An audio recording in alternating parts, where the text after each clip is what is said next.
bem-vindos a mais uma live nossa aqui no nosso Instagram.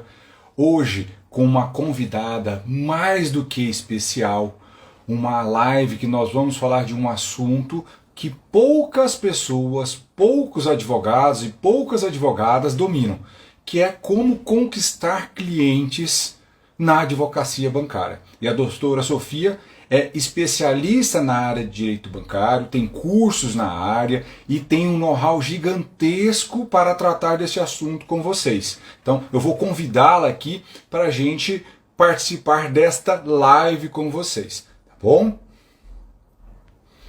Vamos lá. Enquanto isso, você vai pegando o aviãozinho aqui embaixo para que nós possamos disparar essa live e compartilhar conhecimento, porque sem compartilhar conhecimento, não adianta nada a gente estar falando com vocês aqui. E o conteúdo é de muita qualidade. Vocês vão perceber o quanto a doutora Sofia é uma... E sejam bem-vindos, doutor Wagner, colega procurador do Estado, doutora Carla, doutora Cibele, nossas alunas do curso, doutora Anitta. Boa noite, doutora Sofia, seja bem-vinda. Doutor, tudo bom? Prazer estar aqui. Prazer é todo meu. Está me ouvindo bem? Estou te ouvindo, é que meu fone acho que está descarregando. Acho que eu vou desconectar. Acontece. Doutora Anitta também está aqui, que é professora. Seja bem-vinda, doutora Anitta. Obrigado. Está me ouvindo bem agora, doutora? Estou lhe ouvindo. O senhor consegue me ouvir bem? Perfeito, tá ótimo o seu som. Tá? O pessoal está ouvindo bem também. Comenta com a gente aí como é que tá o som, porque a gente quer transmitir conteúdo e com qualidade, né? A qualidade da nossa convidada de hoje, também nós queremos levar áudio e vídeo com a respectiva qualidade também. Né? Doutora, muito obrigado de pronto, né, por ter aceito o convite. Eu sei como a doutora estava viajando, estava de férias, né, tá atrapalhando aí, mas é muito bom tê-la aqui. Eu que agradeço o convite, para mim é uma honra estar participando dessa live aqui com o senhor. Né? O senhor é uma grande referência aqui para os seus telespectadores. Comecei a lhe acompanhar há pouco tempo, mas já estou adorando o seu conteúdo. Então eu que tenho a agradecer aqui pelo convite. Eu que agradeço e tenho certeza que o pessoal vai gostar bastante do conteúdo da live de hoje. Eu tenho acompanhado a doutora também nas redes sociais, também conheci há pouco tempo e vi o quanto, né, é qualificado o seu conteúdo, e eu procuro trazer pessoas para falar no nosso Instagram aqui, pessoas que tenham realmente qualidade, que vão contribuir, que vão agregar com os alunos, com os seguidores, com os colegas advogados em geral. Eu sou defensor público, mas me considero dentro da área da advocacia pública também um advogado. Estou inscrito na OAB, embora impossibilidade de advogar por ser defensor público. E gosto muito da advocacia, né? Então, assim, e um assunto que, mais do que ninguém, uma advogada que tem know-how no direito bancário, que tem, né, esse know-how, a defensoria pública tem a facilidade de o cliente bater na porta todos os dias, né? Às vezes a gente fala, não quero esse tanto de cliente aqui não, pelo amor de Deus, tira daqui. É demais, né, doutor? Demais, porque tá chovendo cliente. E na advocacia, às vezes, principalmente quem está iniciando, quem não tem um parente, quem não tem um amigo para dar aquele incentivo, tem essa dificuldade. Né? Quem não tem um escritório, tem toda essa mudança e quebra de paradigma. E a doutora tem uma experiência muito interessante, né? E pude ver isso nos seus vídeos, no seu canal, essa história, né, de falar, quebrar a cara aí, voltar, eu acho muito interessante. Queria que você falasse um pouquinho, né, da sua trajetória, da sua carreira, para o pessoal entender por que eu te convidei por aqui hoje, porque eu acho que é interessante isso. Com todo prazer. Ó, doutor, embora não pareça, né, eu já não sou mais uma jovem advogada, vou fazer 7 anos de advocacia e comecei, né, a estagiar há mais tempo ainda, tá? E há aproximadamente 5 anos atrás, eu abri meu primeiro escritório. Primeiro eu trabalhei como estagiária num escritório de direito bancário, onde eu aprendi, né, todo o conhecimento inicial que eu tive com a área, porque infelizmente essa matéria a gente não aprende na faculdade, eu acho uma lástima, que é um ramo do direito do consumidor muito interessante, mas infelizmente a gente não aprende na faculdade, e aprendi nessa minha primeira experiência de estágio. Me apaixonei pelo direito bancário e quando me tornei advogada, fui contratada pelo escritório que eu trabalhava. Lá permaneci aproximadamente 2 anos advogando lá, até que saí e abri o meu primeiro escritório, né? Foi em finalzinho de 2017. Naquela época, a gente ainda tinha aquele pensamento muito limitado de abrir um escritório, de fazer cartão de visita, né? E a gente ficava batendo cabeça para tentar prospectar clientes, já que naquela época o virtual ainda não tinha, não estava sendo trabalhado, né, como é hoje. Então, a gente realmente encontrava os clientes no fórum, dava cartão de visita, parentes indicavam. E como o senhor disse, quem não tem uma família que já seja do ramo, que já tenha um nome, né, que já tenha um escritório consolidado, é muito difícil a gente começar do zero, porque a gente não tem referência nenhuma, né? E os clientes, claro, optam muitas vezes por contratar escritórios que tenham mais referência, mais tempo de mercado, uma estrutura melhor, né? Então, a gente sai com essa desvantagem com relação ao mercado e com relação a outras profissões, a gente não podia, né, fazer nenhum tipo de publicidade dos nossos serviços. Então, a gente ficava muito limitado ao boca a boca, à indicação, né, de cliente para cliente. Mas, como eu abri num escritório de bairro, meu primeiro escritório foi um escritório em um bairro popular daqui da minha cidade, Salvador, né? Justamente porque eu não tinha condições financeiras de abrir o escritório numa grande sala, num empresarial renomado. A gente tem que começar de onde dá.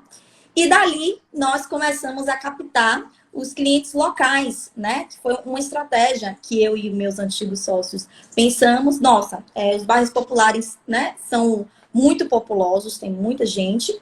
Então, são pessoas que precisam de assistência jurídica, o senhor sabe, né? A Defensoria Pública vive abarrotada de clientes. Então, muitas vezes o cliente procura a Defensoria Pública, né? Demora um pouquinho para ser atendido por conta da demanda e tudo mais. Então, aquele cliente que está com pressa, que está com alguma urgência, já procura uma segunda opção, que no caso seria um advogado particular. Então, a gente começou a pegar aquele público local e aí fomos estendendo, abrindo outras filiais em outros bairros populares, em outros municípios daqui do estado, né, da Bahia, e expandindo o nosso negócio. Até que chegou um dado momento, né, que eu resolvi seguir sozinha, abri o meu escritório, né, novamente, sozinha, num bairro um pouquinho melhor aqui da minha cidade, né, melhor em que sentido? Mais bem localizado, tá? No centro aqui da cidade. E pensei, de que forma vou captar clientes? A clientela, né, do meu antigo escritório ficou com minha sociedade. E de que forma eu vou conseguir captar novos clientes? E aí eu vislumbrei que as redes sociais estavam ganhando muita força, principalmente durante a pandemia, né, em que a gente teve nossas atividades basicamente voltadas e centralizadas para o virtual, por conta do isolamento, da quarentena, né, que a pandemia nos impôs.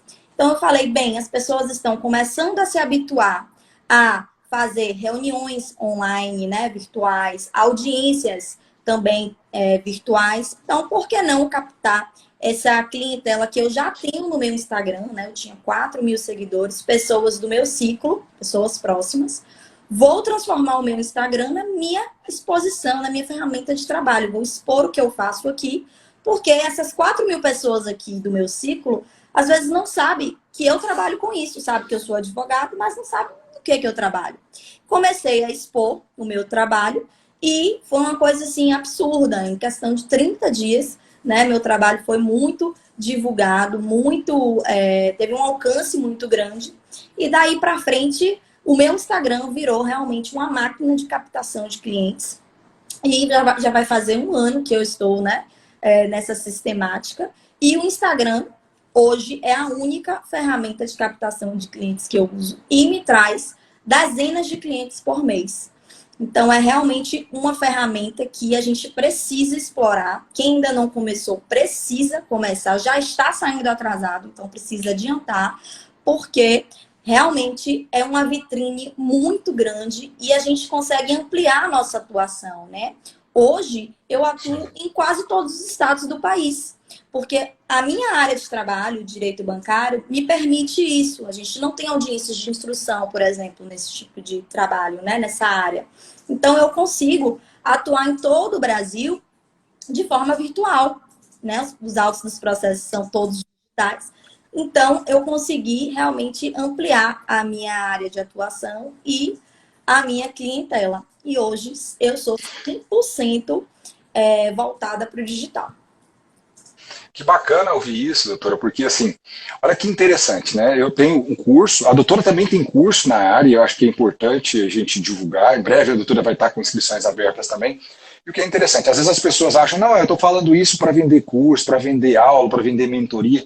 Não é isso, né? E é vindo de um advogado, uma profissional que de fato está no dia a dia desse mercado, e muita gente tem essa dificuldade, até para o pessoal entender bem. Queria até que comentasse aqui, quem que faz clientes pelo Instagram? Comenta aqui embaixo, aqui no nosso chatzinho, se você tem ou não tem cliente. Coloca sim ou não, para a gente ter uma dimensão do impacto que tem o digital na sua advocacia, porque a gente quer, com essa live, te alcançar.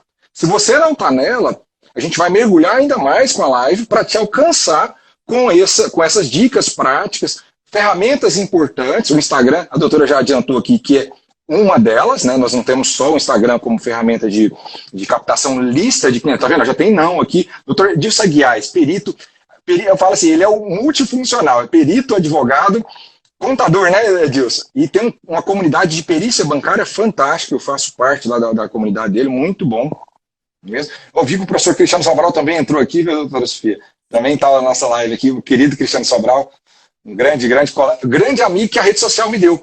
Né? A vantagem de a gente estar no mundo digital. Se fosse outro tempo, a gente não teria isso. Sim. E muita gente não sabe utilizar, sabe? Você tocou nesse ponto do Instagram, e é um ponto que eu queria que você comentasse. Porque às vezes a pessoa tem rede social, ela tem o perfil do lado pessoal e acha que ali não tem clientes. Ela não consegue identificar as personas para quem ela deve produzir conteúdo. Né? Então, isso, ó, a doutora Vanessa comentando aqui, ó, não fiz meu perfil profissional, só fica adiando com medo de começar. Um outro ponto, um grande mito que a gente fica esperando a perfeição para começar. Nunca vai acontecer. Eu não sou perfeito, eu tenho certeza, né? Tá, e a gente nunca se... Doutor, acho... tinha ficado mudo o seu, acho que voltou. Voltou? Voltou. Perfeito. Pronto. Tá ok aí? Show. Ó, tem bastante não aqui, viu, doutor? Eu acho que a gente vai ter muita coisa para contribuir. O colega defensor aqui, doutor Daniel Provenzano, também entrou. Doutora Ciniele, tem bastante aluno também aqui, que bacana. Não tá dando. Peraí, doutor. Comenta um pouquinho, pessoal, acho que é interessante a gente falar isso. Tem bastante não aqui, ó, não sei usar um Instagram, sabe? É um grande mito. E eu tive esse mito, eu passei por isso, sabe, doutora? Eu tenho um colega que me fez entrar no digital, o colega Rodrigo Alvarez, e ele é defensor público do meu concurso. Ele já mexe há muito tempo, só que ele é da área criminal. Ele tem um criminal na prática. Sim. E aí ele ficou anos e anos ali me enchendo o saco. Você tem que entrar pro digital, você tem que entrar pro digital. Para com isso, né? Para de frescura, para de buscar a perfeição. Você fica esperando chegar o momento certo e ele nunca vai chegar. Né? E aí, não, você tem que fazer. Aí eu resolvi, na pandemia, aceitar o desafio. E não sai nunca mais, né? Nunca mais. Nunca mais eu saio. Vicia, né? Máquina, realmente, é uma máquina. Não tem como você largar. Não tem, é impossível, né? Então, compartilha aqui, que a doutora vai compartilhar conteúdos bem interessantes para quem quer conquistar cliente. E aí, fala um pouquinho, doutora, dessa forma de produzir conteúdo. Perceba que o pessoal que está aqui comentando, a maioria, não está produzindo conteúdo na rede social, não está explorando esse mar, essa grande oportunidade que a gente tem. E os que estão produzindo, às vezes, não sabem para quem produzir. Exatamente. Né? Doutor, inclusive, alguém acabou de comentar aqui, medo da exposição, medo de críticas. Gente, a gente vai receber críticas independentemente do que a gente faça. Se a gente não está fazendo, a gente é criticado. Se a gente está fazendo, a gente também é criticado. Então, a gente precisa superar esse medo das críticas, porque elas sempre vão existir. Né? Nem Jesus agradou todo mundo. Quem somos nós, tá? Para agradar todo mundo. Então, isso sempre vai acontecer. O importante é a gente estar satisfeito com o que a gente está fazendo. Eu tenho muito orgulho do trabalho que eu desenvolvo, principalmente nas redes sociais, né? Não é só com um cunho monetário, tá? Claro que é importante, afinal de contas, esse é o meu trabalho, mas não é voltado só para isso, né? O meu interesse também é informar, os consumidores, que eu sei que não possuem informações, né, nessa área, assim como várias outras. Então, as pessoas elas precisam saber dos seus direitos para depois, né, pleitear os seus direitos. Então, a gente tem um trabalho também de cunho informativo, né, para a sociedade. E o que o senhor está falando, doutor, é a mais pura verdade. Tem pessoas, como o senhor acabou de falar, que acham que precisam criar um perfil profissional do zero. Isso é, na verdade, na minha concepção, um equívoco. Porque o seu ciclo pessoal já tem potenciais clientes. Já existem potenciais clientes. Todo mundo que você conhece precisa de um advogado para diversos, né, assuntos e motivos e problemas existentes. Todo mundo precisa de um auxílio jurídico em algum momento da vida. Ou se não para si, para algum parente, algum amigo. Então, você expor o que você faz, com o que você trabalha no seu ciclo pessoal, já vai lhe trazer um resultado, né? O seu ciclo pessoal já vai lhe ver com outros olhos. Com olhos de quem está vendo um profissional. E não só um colega, um vizinho, um conhecido, né? Então, você já vai se tornar útil e possivelmente você vai prospectar esse cliente, porque você já está com uma vantagem com relação aos outros advogados. Ele já te conhece, já existe uma confiança da sua relação interpessoal. Então, isso é muito importante, a gente aproveitar o nosso ciclo pessoal para mostrar o nosso trabalho, tá? Além disso, foi o que o doutor também trouxe. A gente precisa saber para que público a gente está comunicando, né? Eu já cometi esse erro no meu antigo escritório. Nós criamos um perfil profissional, tudo errado. Fiz tudo errado para depois fazer tudo certo. Criei um perfil profissional, só falava, só jogava conteúdo jurídico, com a linguagem muito formal, aquele juridiquês, ou seja, eu só alcançava o público de advogados. E não era a minha intenção. Eu queria captar clientes, né, finais. E eu estava captando só advogados e perfis jurídicos. Ou seja, eles não iam me contratar. Eu ia ter seguidores, mas não ia convertê-los em clientes. Então, a gente precisa saber para quem a gente quer falar. Se você quer falar com um cliente final, você precisa mudar a sua linguagem. Você precisa utilizar uma linguagem simples, de fácil compreensão, para o cliente que é um leigo no assunto. Ele não precisa saber os artigos de lei para entender que um direito dele está sendo desrespeitado. Então, traduza o que está na legislação para uma linguagem que seja acessível para o público que você quer alcançar. Da mesma forma que se o público que você quer falar são advogados, como é o caso, né, dos nossos cursos, aí já é um outro público que a gente quer atingir, que é o público jurídico. Então, a gente já precisa abordar determinados conteúdos destinados a esse público. Então, tudo se trata de comunicação, né? O que a gente quer comunicar, para quem a gente quer comunicar. Então, as pessoas precisam, primeiro, né, iniciar o que o senhor estava falando. A gente primeiro quer ficar pronto, só que a gente nunca vai estar pronto, né? É melhor o feito do que o perfeito. A gente fica aguardando o momento certo, a oportunidade certa, e ela nunca chega. A gente precisa dar o primeiro passo, e aí a gente vai balizando e organizando as coisas conforme a gente vai caminhando, né? Então, eu acredito que o digital veio para ficar, é um caminho sem volta, e quem ainda não entrou, né, não está utilizando, até a OAB, né, em junho do ano passado, a gente viu que a OAB finalmente regulamentou, né, essa questão da publicidade nas redes sociais. Então, a gente está com todo o aval, todas as cartas estão na mesa, o dinheiro está na mesa, e algumas pessoas estão deixando o dinheiro na mesa, por medo, por receio, por vergonha, né, que para mim são motivos que não justificam essa paralisação. Eu concordo. E você fala esses pontos fundamentais aí, de medo, e ficar esperando o momento certo e da persona, são fundamentais, sabe, doutora? E tem uma grande diferença, porque às vezes eu tenho muitos seguidores e os meus são da área jurídica. E não é a mesma linguagem. O pessoal me pergunta, não, mas como é que eu vou produzir conteúdo? Eu vou produzir no mesmo estilo que você produz? Não, jamais. Eu, Homero, não busco cliente na advocacia porque eu não posso advogar. Então não tem por que eu produzir conteúdo com esse fim. Mas é óbvio que quem tem um perfil que quer dar curso e quer advogar, você pode tentar uma simbiose de conteúdos para alcançar os dois tipos de público. Mas você precisa saber identificar e trabalhar com os dois. Aí tem uma outra pergunta aqui, que é da insegurança do cliente de outro estado em contratar um advogado que ele nunca conheceu presencialmente. A insegurança, ela existe em todos os setores, até mesmo no presencial, porque a pessoa normalmente ela bate no seu escritório, não necessariamente porque ela é seu amigo, Sim. ela não te conhece. E só por te ver também não significa que ela vai trazer a confiança. O que vai dar a confiança, e eu gosto muito de falar sobre isso, sabe, doutora Sofia? É a segurança quando você atende aquela pessoa numa videochamada. E no meu curso eu falo muito sobre isso, que é a advocacia extrajudicial. A importância de você, primeiro, ter conhecimento daquilo que você fala, porque se você começa a titubear do que está falando, o cara vai embora, né? O cliente vai embora. Ele Agora, se você demora. segurança. Ele quer saber se você sabe a solução para a dor dele. Exato. Ele não quer nem saber se você sabe direito, ele quer saber se você tem a solução para a dor que ele traz ali para o momento do atendimento. Perfeito. Ele quer sair ali com o mínimo de resposta.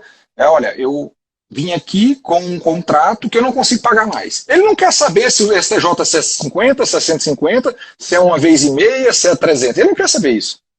Ele quer saber se tem viabilidade e qual que é o resultado final disso. Né? Qual que é a chance que ele tem. Óbvio que a gente nunca pode prometer certeza de resultado. Né? A advocacia não é obrigação de resultado.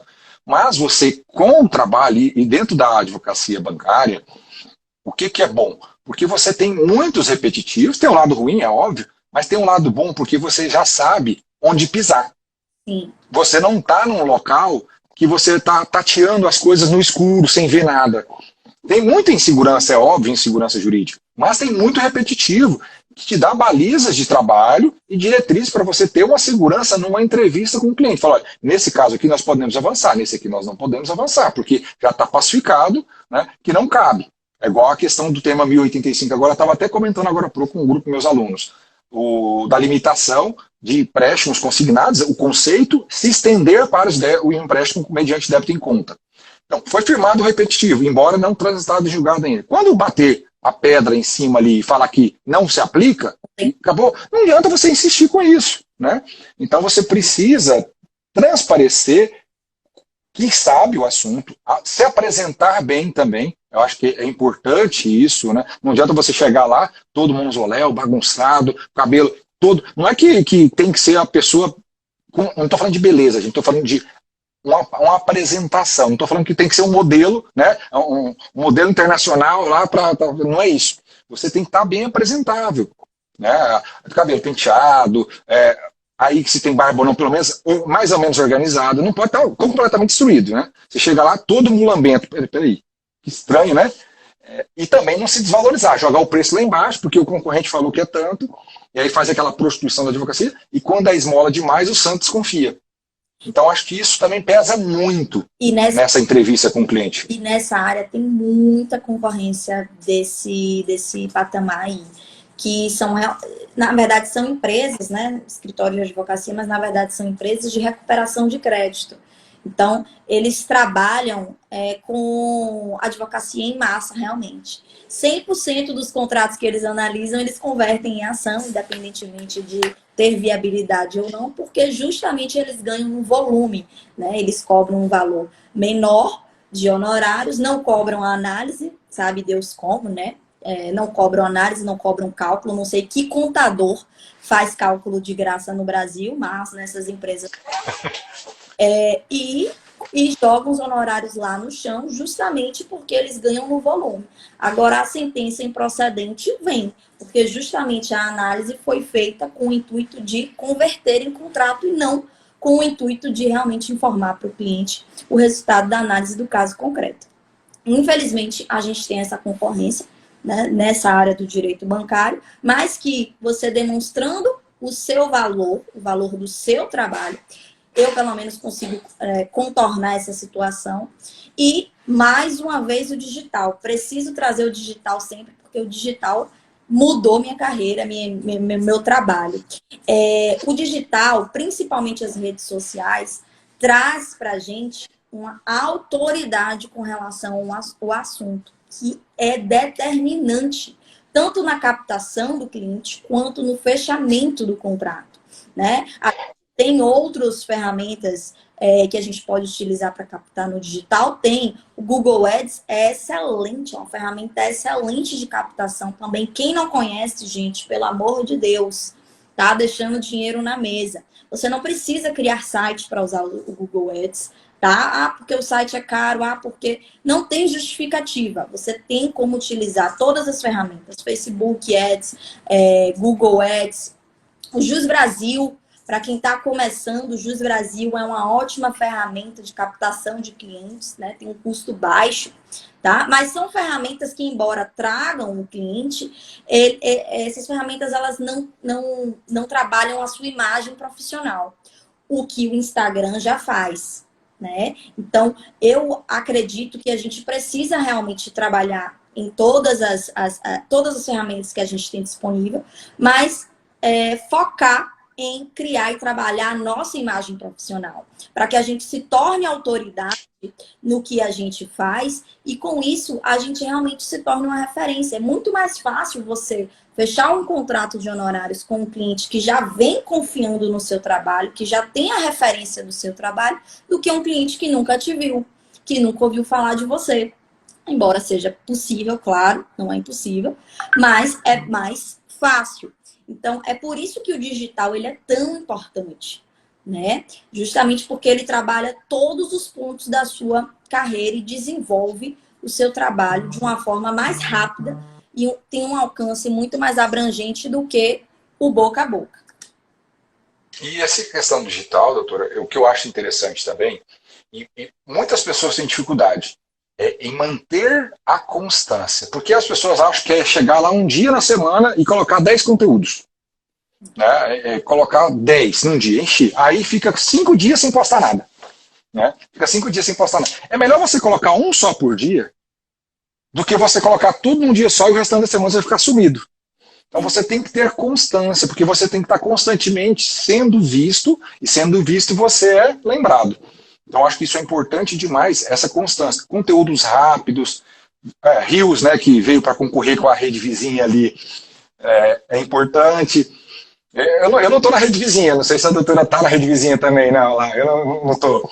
Mas a rede vizinha também dá muito engajamento. Tem alguns colegas que estão, a doutora Jéssica Abreu também é uma brilhante advogada, que é nordestina, sabe? Ela é de Recife. Também fiz bastante live com ela já também. Que bacana, uma colega.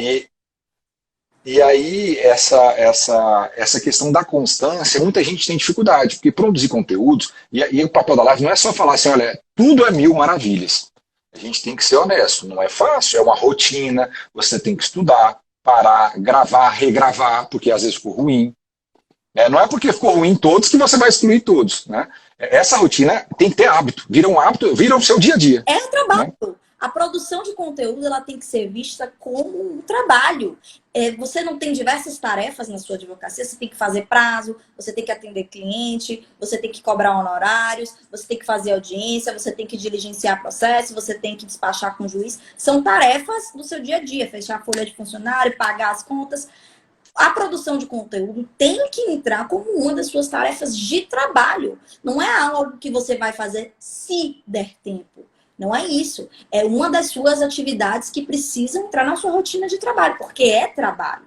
Né? É o que o senhor estava falando. A constância ela é importante porque, primeiro, a gente precisa ser visto o tempo todo e, segundo, porque a gente precisa criar um relacionamento com o nosso público. Não é só ser visto. E para criar um relacionamento, a gente precisa trabalhar dia a dia. É na rotina que a gente constrói o relacionamento. Eu tenho clientes que me seguem, eu atendo hoje, que me seguem desde de junho do ano passado e foram me contatar e me contratar agora.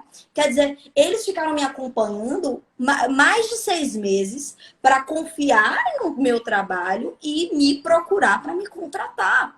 Então, é um trabalho realmente de você criar uma conexão e um relacionamento com o seu público para que ele confie, né, em você, na profissional que você é, no profissional que você é, e vire o seu cliente. Isso pode acontecer de uma forma rápida, mas tem outros clientes que precisam de mais tempo, né, para criar essa conexão, essa confiança. Então, você precisa insistir, você precisa continuar trabalhando, né, o seu relacionamento relacionamento com o público, que em algum momento você vai começar a colher os resultados, né? Não é realmente cana-de-açúcar.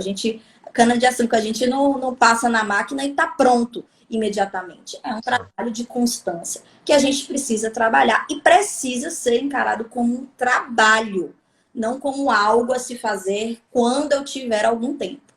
Que muitas pessoas encaram assim. Ó, vou passar o dia todo aqui fazendo prazo, fazendo petição e não cria conteúdo. Não, isso é importante demais, porque não adianta também só ter conteúdo. Sim. Se você também não tem cliente, você não consegue aplicar a sua teoria. Exato. Então você precisa conciliar as duas coisas, né? Buscar tanto o conteúdo quanto buscar o cliente. E o que é interessante, você estudando para produzir conteúdos, você também está estudando para a sua prática da advocacia. Isso que é interessante. As pessoas às vezes não conseguem conciliar uma coisa com a outra.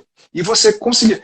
E quantas vezes, sabe, doutora, eu fazendo aqui um conteúdo, me veio um insight. Nossa, por que eu nunca abordei isso? Eu também. De outro jeito, nas minhas petições. Várias. Gera insights malucos, né? Assim, que você fala, puxa, eu tenho esse viés aqui que agora que me veio. É um estudo, né? Quando você produz conteúdo, você está estudando o assunto que você está produzindo conteúdo. E é o assunto que você aplica na sua prática, da sua advocacia. Então, é um estudo também produzir conteúdo. As novidades que surgem, né? A gente precisa estar sempre atenado para as novidades, para a gente informar. Antes de trabalhar com produção, sendo muito franca, eu ficava sabendo das novidades semanas depois, julgamentos semanas depois que ele tinha sido realizado. E agora não. Agora eu estou aqui antenada para tudo que acontece no mundo jurídico, porque é importante para a minha produção de conteúdo e é importante para a minha advocacia. Então é algo que está alinhado, né, em sincronia com as nossas outras atividades. E essa questão de estar antenado, doutora, você tocou num ponto assim, muito bacana. Por quê? As pessoas também têm dificuldade do que produzir de conteúdos. Ela tem vergonha de produzir conteúdos e às vezes, principalmente no começo, fala, puxa, comecei a produzir. Aí ela vai lá e produz uma matéria sobre tarifa bancária. Aí amanhã, e agora? O que eu vou fazer da vida? Não sei o que vou produzir conteúdo. Não sei, estou perdido. Nós temos tecnologias, nós temos ferramentas hoje para quem tem essa dificuldade inicial. Com o tempo a coisa vai fluindo. Vocês vão ver que é tanto assunto que tem, quanto mais a gente estuda, mais a gente sabe que não sabe nada. A verdade é essa, né? Quanto mais eu estudo, eu vejo, puxa, eu não sei nada. Então, temos ferramentas, por exemplo, o Google Alerta, que você pode cadastrar. Você tem outras ferramentas que você vai utilizar, o push do STJ, o push do STF, para você ler de informativos, para você ler. O push do Conjur, o push do Migalhas, que diariamente vão cair no seu colo. Sim. E você não precisa buscar informação. Sim. O Google Alerta, por exemplo, você segmenta os seus nichos. Eu uso muito o Google Alerta para eu não ficar de fora do que acontece no direito bancário. Sim. Porque às vezes 3 dias que eu demorei para ver aquilo, eu perdi o time do vídeo. Com certeza. Já era. Né? Exato. Então eu preciso cadastrar os temas ali. Não sei se quem está aqui assistindo já conhece o Google Alerta. Comenta aqui embaixo, gente. Porque é interessante isso. Você cadastra palavras-chave do Google Alerta e todo dia, durante o dia, surgiu aquela notícia com a palavra-chave que você cadastrou ou frase-chave, não é só a palavra. Por exemplo, eu posso cadastrar direito bancário. Eu posso cadastrar revisão contratual. Então, isso aí ele vai gerando pushes para você diariamente no seu e-mail e você vai ali, lê a ementa da notícia. Olha, é legal? Beleza, deixa eu entrar aqui que é interessante. E mergulho nisso aqui e produz conteúdo em cima disso.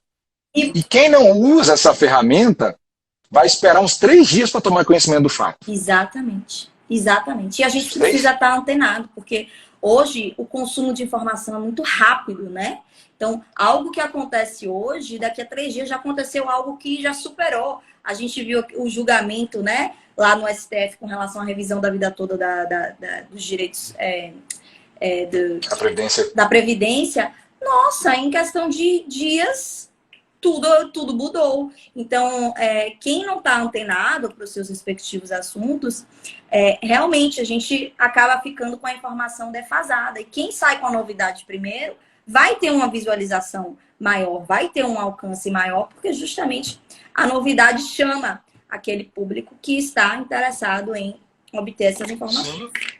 E dentro dos seguidores que você vai cultivando, eu falo que é um processo, né, de cativação e cultivação de seguidores. Nem sempre você vai mexer com a dor de todos os seguidores. Sim. Mas às vezes você produz um videozinho que vai disparar na dor de centenas de seguidores. Não estou falando que os 100 vão vir de uma vez na sua porta. Claro que não. Mas dos 100, se vir 10, opa, ótimo. já está interessante, né? Não, então, e tem ferramentas que às vezes a pessoa não quer gastar com publicidade. Eu acho que é importante ter o impulsionamento. Né? Principalmente quem quer conquistar clientes. Tem que chegar cada vez mais longe, eu acho que é importante isso. E para a advocacia, muito mais. Sim. Agora, não quero fazer isso, faz conteúdos, vídeos, reels. Você consegue crescer no orgânico? Óbvio, é muito mais difícil, não é fácil. Né? Eu cresci no orgânico. Eu agora estou contratando um profissional para fazer tráfego. Mas eu estou há quase um ano no 100% orgânico. Aí, tá vendo? 100% orgânico. E a doutora tem um monte de seguidores, hein?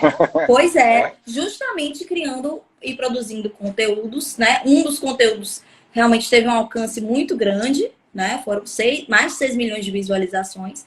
Então, esse que teve esse boom, chamou para os demais, e aí realmente eu consegui alcançar um público muito grande e venho trabalhando para manter, mas tudo no orgânico, porque eu não acreditava no tráfego há um ano atrás. Eu não acreditava no tráfego. Hoje eu entendo, né? Amadureci um pouco e entendo que é uma ferramenta importante, né? E útil. Sim. Mas antes, na minha cabecinha, né, um pouco atrasada, eu ficava achando que o tráfego ia me trazer um público que não iria consumir o meu conteúdo, que estaria ali, né? Pelo pagamento, digamos assim. Pelo pagamento, e na verdade não era realmente um equívoco, né? Na minha ignorância, foi um equívoco. Hoje eu percebo que é uma ferramenta muito útil e vou começar a trabalhar com ela, mas é possível. Para quem não acredita, para quem não tem condições financeiras, né? Até porque você não precisa gastar fortuna, gente. Você pode colocar o valor que você tiver. Mas quem ainda tiver algum tipo de resistência, é possível crescer no orgânico também. E eu sou a prova viva disso. Grava vídeo. Reels é muito importante nesse processo de crescimento, né? Não tem pode... que ser, porque o Reels... Não pode ser o único, né? Porque ele realmente só atrai, ele não retém o público.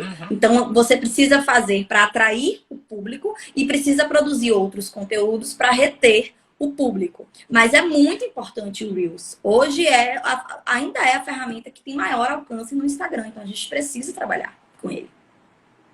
E aí tem que perder a timidez. Só vai melhorar a forma de produzir vídeos com o tempo. Gente, e assim, não estou falando que eu produzo bons vídeos, não. Pelo contrário, porque a minha equipe, eu faço tudo, né? Eu que preparo tudo. Então, a minha equipe é muito grande. Eu pego meus primeiros vídeos para hoje, eu já evoluí, né? Eu acho que eu evoluí um pouco. E posso evoluir muito mais, mas isso é a constância, é errando para acertar. E você precisa romper essa barreira do eu quero, mas não tenho coragem. Você rompeu a barreira, você vai, é igual ladeira abaixo, né? Você está subindo, está subindo, está subindo. Se você não parar e conseguir romper, você vai descer e vai embora. Né? Não pode desistir no meio do caminho. E ninguém nasce sabendo nada. A gente não nasce sabendo falar e andar. A gente aprende. Claro que o seu primeiro vídeo não vai ser o melhor. O seu segundo vai ser melhor que o primeiro. O 10º vai ser melhor que o segundo. E a gente vai aprendendo e aperfeiçoando com a prática. Mas a gente precisa praticar, né? Para chegar num estado de excelência. Eu não estou satisfeita com a qualidade da produção dos meus vídeos ainda, né? Mas estou praticando. A cada dia vou me sentindo mais à vontade. Eu morria de vergonha de gravar vídeo. Eu me sentia estranha falando com o telefone, né? Foi algo que eu me acostumei, eu me habituei a fazer. Eu até hoje tenho, viu? Não, em público eu morro. Em público eu ainda tenho muita vergonha. Mas sozinha, assim, né, no espaço fechado, eu fico mais à vontade hoje. Antes eu demorava 2 horas para gravar um Reels. Hoje eu não demoro 10 minutos para gravar um Reels, né? Então é realmente você praticar. Até a criatividade. Quanto mais a gente exercita a nossa criatividade, mais criativo a gente fica, né? Então tudo é prática. A gente realmente precisa, como o doutor disse, romper a barreira do medo e dar o primeiro passo. Depois do primeiro, um atrás do outro até chegar. Eu só não entendi, tem uma pergunta aqui. Como perder bloqueio vídeos? Será que seria aqui os vídeos com conteúdos restritos, alguma coisa? Eu não entendi. Se puder, né, mandar de novo aqui, a gente tenta tem mais perguntas aqui. Acredito que quanto mais a gente conhece a área, mais fica confortável em tratar determinado. Com certeza. É uma coisa que a gente tem que ter responsabilidade. Lógico que a gente tem que ter coragem, produzir conteúdos, mas nós temos que ter responsabilidade. É uma coisa que tem que caminhar junto. Eu não posso também sair postando qualquer baboseira. Sim, Eu tenho que postar? Tem, porque do mesmo jeito que cresce, ela te destrói. sim, A rede social, né? sim. Do mesmo jeito que eu não sei se a doutora teve alguma experiência ou conheceu algum caso, mas assim, realmente a rede social, ela te leva ao céu e te joga lá embaixo com a força total, né? Por um comentário, às vezes, infeliz, e você, às vezes, tem que pensar e segurar antes de falar, porque rede social é perigosa. Eu me manifestei politicamente, assim, inclusive fui bem neutra, uma única vez, e eu perdi 3 mil seguidores em 24 horas, por uma manifestação muito neutra política. Então, realmente, a gente precisa balizar bem, pensar bem o que a gente vai falar, porque a gente precisa entender, né, como é que essa mensagem pode chegar para o público. Às vezes o que a gente está tentando comunicar não é como o outro entende. Então, é algo que a gente precisa tomar bastante cuidado e ter responsabilidade. Acredito que quando a gente domina um assunto, é muito mais fácil a gente trabalhar o assunto que a gente domina, né? E acredito também que ninguém vai expor aqui publicamente um assunto que não domine, que é algo que não se sustenta a médio e longo prazo. Né? É difícil para quem faz e é difícil também para quem recebe a informação. Então, a pessoa, eu acredito que precisa escolher a área que ela tem mais afinidade, que ela gosta de trabalhar, né? Porque quando a gente trabalha com o que a gente gosta, metade do caminho já está andado, fica tudo mais fácil. Quando a gente tem essa afinidade... Viu, doutora? Tem uns comentários aqui engraçados aqui. Tem uns aqui que eu até perdi, já subiu. Tem aqui falando assim, ó, vou começar até o final do mês. Daqui 6 meses vou convidá-los para uma live. Tá amarrado no nome. Ó, você já começou errado. Vamos fazer o seguinte: você não vai começar até o final do mês, você vai começar amanhã. Amanhã você já vai começar. Não precisa esperar o final do mês para você produzir o seu primeiro vídeo. Começa devagarzinho ali em stories, porque é 24 horas. Então vai devagar. Aí depois da manhã de novo, e vai. No final do mês você já está fazendo um Reels. Entendeu? Vai com Stories devagar, porque o Reels ele tem um impacto maior, então você está desconfortável, faz um Stories. Rápido. Nem que seja só colocando legenda, gesticulando, faz. Né? Essa questão de ter vergonha, eu tenho vergonha.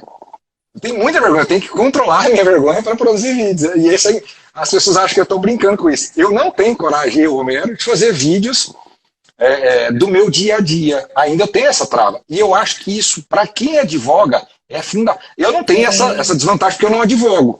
Mas é fundamental. Tem que ter uma relação de empatia com o cliente. É porque as pessoas gostam de pessoas, né? Então as pessoas gostam de ver a sua rotina. Quem você é. Além da profissional, além do que você faz. Quem você é? Né? Você é uma pessoa divertida, bem-humorada, chata, problemática, reclamona. Então, quem você é? As pessoas gostam de acompanhar o que você faz, como você faz. Então, elas se conectam com isso. Eu recebo muito mais retorno de pessoas que me seguem, que acabam virando os meus clientes, justamente interagindo com essa parte mais pessoal. Né? Quando eu faço uma piada, agora que eu tirei férias, são as pessoas reagindo aos montes. Porque eu já fui no parque, porque eu tenho medo desse brinquedo, vai em tal praia. Então a gente acaba realmente criando essa relação. Tem clientes que quando eu vou atender, que eu já reconheço pelo nome, porque a gente teve uma troca tão grande no Instagram, que quando eu vou atender aqui na consulta, eu falo, poxa, é você, parece que é meu amigo, sendo que eu nunca vi, eu só tenho um relacionamento no Instagram. Então, é algo que aproxima muito a gente do nosso público e a gente precisa utilizar. Verdade, isso é importante mais de fazer. A doutora Edna aqui fala, precisa de lugar chique. Não precisa de lugar chique não, gente. Não precisa disso não. Compartilhe pode falar. o que você vive. O que você vive. Se não for um lugar chique, mostre que você não frequenta lugares chiques. Vão ter centenas de pessoas que vão se identificar com os lugares que você frequenta. Então, gente, tem público para tudo. tem público para tudo, para todo tipo de personalidade, todo tipo de pessoa, tem público para todo mundo. É muita gente, as pessoas consomem as redes sociais hoje muito mais do que a televisão. Então é um público muito grande e tem público para todo mundo. O pessoal perguntou ali sobre questão de edição de vídeo. Quando você faz um vídeo, seja para o Reels, seja para o Stories, né, seja para o próprio feed também, pessoal, você não precisa fazer e de pronto já soltar.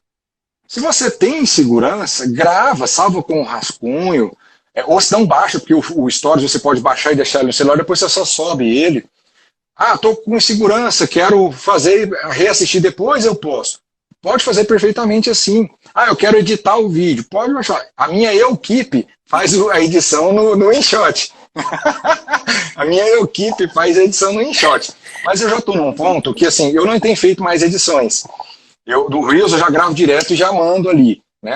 A gente vai acostumando, vai ficando mais fácil produzir conteúdos. Não estou falando que está bom, viu, gente? Pelo amor de Deus, longe disso.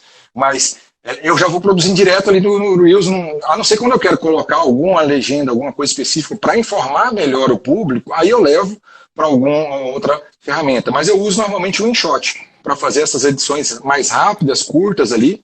Então uso ali. Mas tem profissionais que fazem isso. E é importante falar, se você não consegue editar nada, tem dificuldade com tecnologia, contrate alguém para fazer a edição, fazer capa. Porque no começo eu lembro que tinha muito IGTV. Eu não sei se eu comecei a fazer conteúdo dia 26, eu lembro até 26 de outubro de 2020.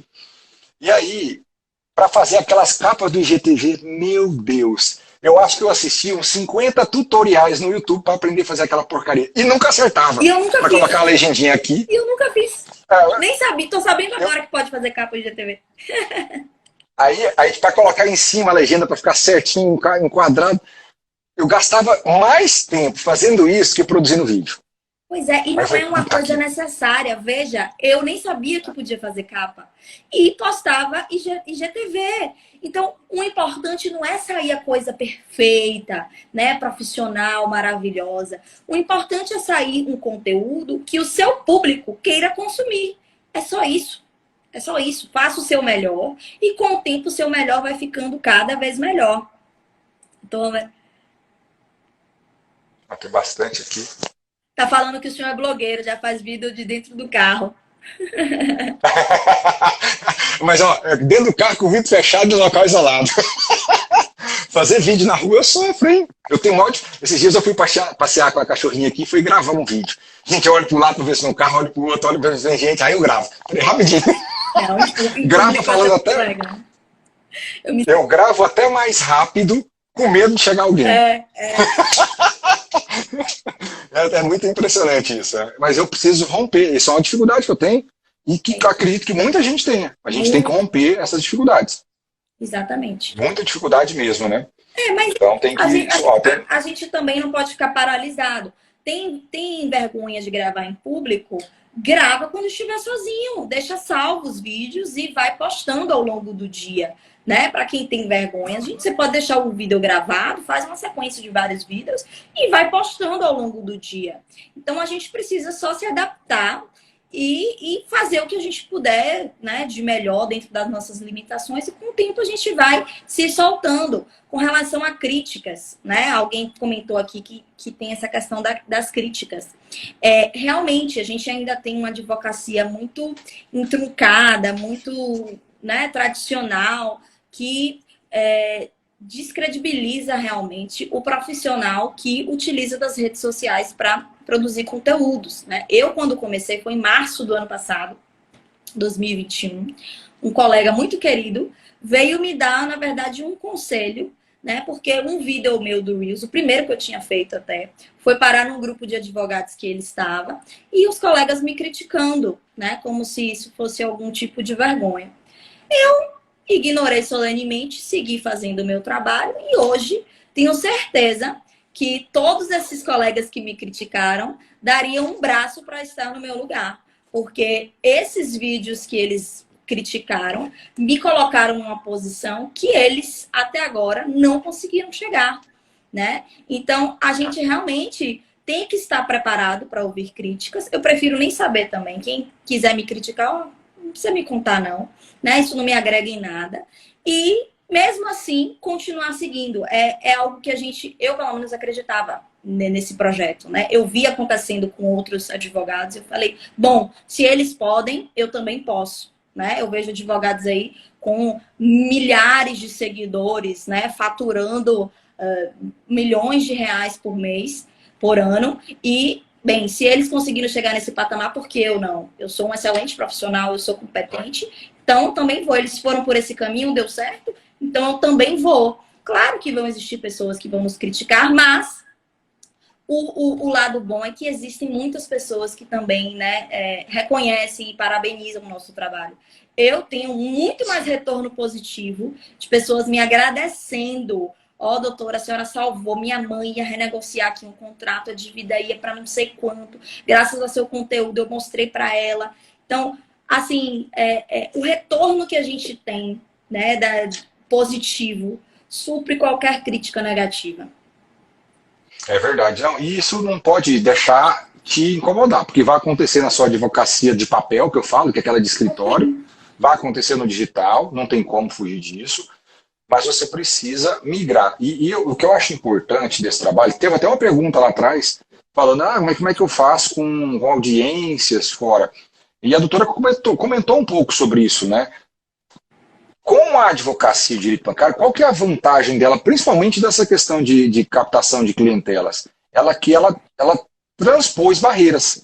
Hoje, com o juiz 100% digital, e a tendência é que ele cresça cada vez mais, nós temos um número gigantesco de varas já com o juiz 100% digital, vai ter os núcleos de justiça 4.0, já tem em alguns estados, você consegue advogar sem ter um escritório suntuoso. Então, assim, a zona de investimento de um advogado em de carreira hoje, comparado a 3 anos atrás, não vou nem voltar muito tempo no tempo, né?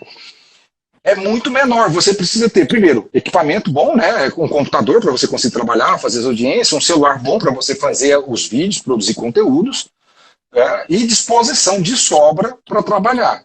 Porque, de fato, você vai alcançar público do sul ao norte, de leste a oeste. Tem condições de ter isso. E sem sair da sua casa. Então, essa que é a grande vantagem do digital. E as pessoas ainda não acreditaram que isso é possível.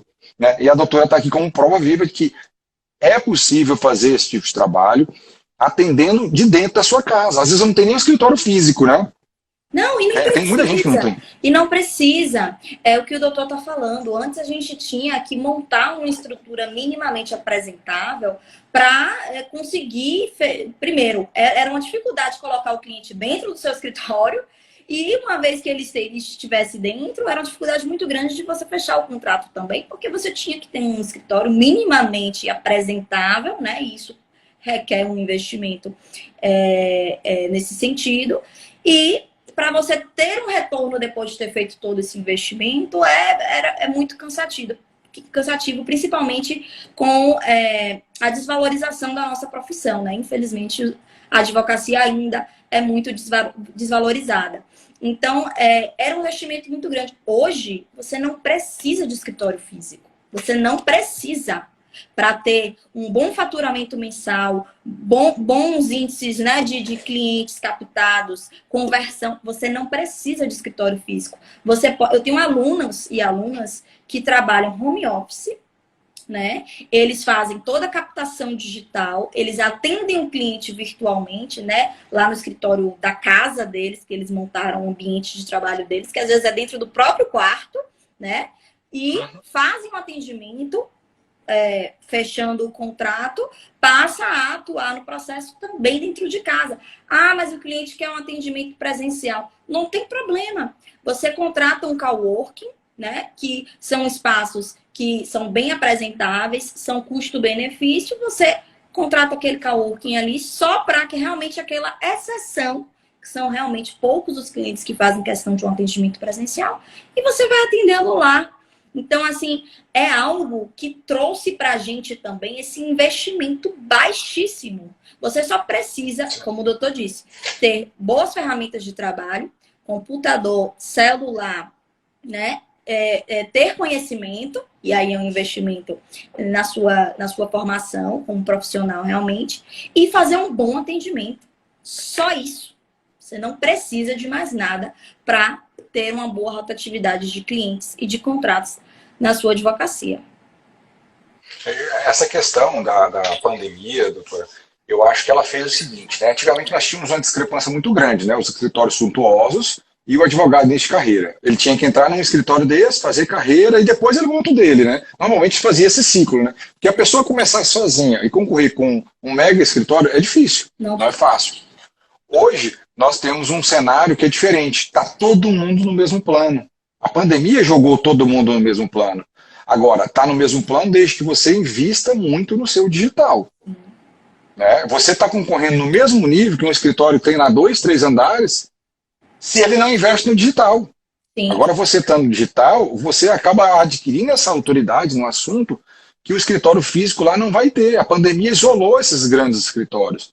Então, isso é importante demais. E uma dica prática que você colocou do coworking, porque isso é um espaço para você atender. E é um custo-benefício baixo. Bons espaços. Bom, internet de qualidade, né? A estrutura de qualidade. Então, isso é importante para você. Ah, eu quero um cliente que quero atender ali. Ótimo. Ah, mas o meu cliente mora em outro estado. Sem problema. Aluga o espaço lá e atende lá. Exato. Você pode ir lá. Né? Não tem problema. Ah, vou fazer uma audiência de um cliente lá e eu quero atendê-lo. Vai lá, aluga a salinha, faz audiência com ele, ele quer que você esteja do lado dele. A audiência é virtual, mas ele quer que esteja do lado, ele vai pagar por isso? Você vai lá e faz dentro da sala do coworking com esse cliente. Então você resolve esses problemas facilmente. Então a gente precisa ter esse passo além e superar essas dificuldades. E um último ponto, doutora, para a gente caminhar para os nossos finais, né, que eu prometi também que eu não vou estender muito, na parte de clientes que a gente tem da advocacia bancária, que é um nicho muito grande, a gente tem, eu chamo de recliente, né? Porque um cliente de um contrato, ele nunca é um cliente de um contrato. Né? Às vezes ele é de um contrato porque você não está sabendo explorar esse cliente. Não é explorar no sentido de exploração da pessoa. Tá? É explorar os potenciais de demandas para mostrar os direitos a ele. Tá? Que leiam bem e escutem bem o que eu estou falando. Não é explorar a pessoa mesmo, né? E fazer, né, dinheiro de modo indevido em cima da pessoa. Mas explorar, porque ele chega ali com um contrato de cartão de crédito, mas normalmente ele não só tem aquilo. Ele tem uma série de outras questões por trás que você pode, né, atuar. Então você tem clientes assim que chegou com um contrato e que virou 10, 5, 4, né? Exato. O cliente de direito bancário, né, ele é como o senhor disse, ele não tem só uma demanda, porque ele não consome só um produto bancário. Né? Normalmente nós, todos os consumidores, nós consumimos vários produtos bancários. Então o cliente vai te procurar para tratar sobre a revisional do carro dele, mas ele tem outros empréstimos pessoais. Então, é um outro ponto que você pode explorar no sentido de, né, verificar, analisar se há viabilidade de demandar também esses empréstimos ou não. Ele tem um cartão de crédito. Vamos verificar o que está sendo cobrado nesse cartão de crédito. Usou cheque especial, tem um financiamento imobiliário, né? Um cartão de crédito consignado. Normalmente, quando a gente analisa o contra-cheque do cliente, a gente identifica várias operações de crédito ali consignadas e cada uma delas tem uma grande probabilidade de virar uma demanda judicial. Então, é o que o doutor disse, um cliente bancário, ele acaba se transformando em várias demandas, né? Então, é por isso que é tão importante a gente focar na captação do cliente, porque aquele cliente vai lhe trazer várias demandas e, além disso, vai lhe indicar, né, para familiares, para conhecidos, para vizinhos, porque uma vez que o seu trabalho tem um resultado positivo, né, ele com certeza vai querer divulgar esse mesmo resultado, tá, para o ciclo dele, e aí você vai realmente perpassando e aumentando sua cartela de clientes. Então, o direito bancário, eu sou apaixonada, né, sou suspeita para falar, mas para mim é uma área realmente muito rica em todos os sentidos, né? Foi realmente o que fez com que eu virasse minha chavinha profissional e levasse minha advocacia para um outro patamar, né? Eu tinha um faturamento muito baixo antes, meu escritório antigo, a gente atuava em todas as áreas, né? Um erro, mais um erro, muitos erros. A vida, os acertos são feitos com os erros, na verdade. Então, a gente atuava em todas as áreas, processos que demandavam muito estudo, muito trabalho, dias de trabalho para fazer uma petição. Então, realmente, a gente perdia, entre aspas, melhor dizendo, dedicava muito tempo para aprender matérias que a gente não dominava, para poder, né, não perder nenhum contrato.